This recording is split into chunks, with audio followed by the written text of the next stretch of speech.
துலாம் ராசி விஷாகம் நட்சத்திரம் முதல் பாதம், இரண்டாம் பாதம், மூன்றாம் பாதத்தில் பிறந்தவர்களுக்கும், விருச்சிக ராசி விஷாகம் நட்சத்திரம் நான்காம் பாதத்தில் பிறந்தவர்களுக்கும் ஜென்ம நட்சத்திர வழிபாடுகளை தெரிஞ்சுக்குங்க. முதல்ல ஜென்ம நட்சத்திரம் அப்படிங்கிறது உங்களுடைய பிறந்த நட்சத்திரமான விஷாகம் தான் ஜென்ம நட்சத்திரம். இந்த ஜென்ம நட்சத்திரம் உங்கள் கேலண்டரில் பார்த்து தெரிஞ்சுக்குங்க. 27 நாளைக்கு ஒரு முறை வரும்.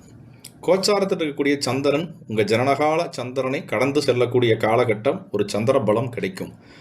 இந்த சந்திர பலம் இருக்கக்கூடிய நாளில் நாம் வழிபாடுகள் செய்யும்போது பிரார்த்தனைகள் பலிதமாகும். ஜென்ம நட்சத்திர வழிபாடுங்கிறது இதுதான்.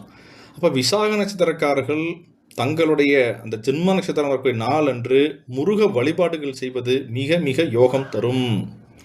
இந்த நட்சத்திர நாளை நீங்கள் கரெக்டாக யூஸ் பண்ணி பாருங்கள், உங்களுக்கு ரிசல்ட் கிடைக்கும். இப்போ இதே நீங்கள் அறுபடை வீடுகளுக்கு ஏதாவது பிளான் பண்ணுறீங்கன்னா இந்த ஜென்ம நட்சத்திரம் வரக்கூடிய நாளன்று பிளான் பண்ணுங்கள், அது உங்களுக்கு நல்லாயிருக்கும்.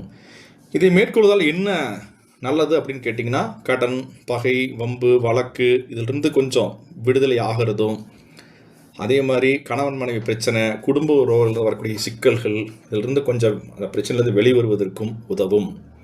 அது மட்டும் இல்லாமல் தனம், குடும்பம், வாக்கு பலம் பெறுவதற்கும், வீடு, வாகன, சொத்துக்களை வாங்குவதற்கும் அதற்கு ஒரு நல்ல ஒரு ஆதாயமான ஒரு பிரார்த்தனை நேரம் தான் இந்த ஜென்ம நட்சத்திர வழிபாடு. இதை எல்லா மதத்தரோடு பண்ணலாம். அவங்களுடைய வழிபாட்டுக்கு தகுந்த மாதிரி அவங்களுடைய மதம் சார்ந்த நம்பிக்கைக்கு போகணும்.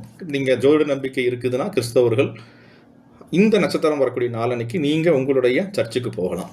ஒரு இஸ்லாமியராக இருக்கிறீங்க, உங்களுக்கு ஜோதிட நம்பிக்கை இருக்குது அப்படின்னா உங்களுடைய மசூதி பார்த்திங்கன்னா போய் தொழுகலாம். தொழுகையை மேற்கொள்வது மிகவும் நன்மை. சூரிய சந்திரர்கள் மதம் பார்த்து உதிப்பதும் இல்லை, மதம் பார்த்து மறைவதும் இல்லை. அதனால் ஜோதிடம் மதத்துக்கு அப்பாற்பட்ட உள்ள விஷயம். 27 நட்சத்திரக்காரர்களுக்கும் ஒவ்வொரு நட்சத்திரமாக உங்களுக்கு நான் கொடுத்துருக்குறேன். பிளேலிஸ்ட்டு இந்த நீங்கள் பார்க்குற இந்த ஷார்ட்ஸ் வீடியோவோட டிஸ்கிரிப்ஷனில் இருக்குது. அதில் நீங்கள் அந்த லிங்கை ப்ளே பண்ணிங்கன்னா எல்லா நட்சத்திரத்துக்கும் வரும். ஒன்றுன்னா இப்போ நான் கொடுத்துட்ருக்குறேன். நீங்கள் மற்ற நட்சத்திரக்காரங்க பார்க்க விரும்புகிறவங்க டிஸ்கிரிப்ஷன் போனீங்களா அந்த லிங்க் வரும், அதில் நீங்கள் பார்த்து தெரிஞ்சுக்கங்க. ஏற்கனவே ஜென்ம நட்சத்திர வழிபாடுகள் இருக்கிறவங்க கமெண்ட்ஸ் பண்ணுங்கள்.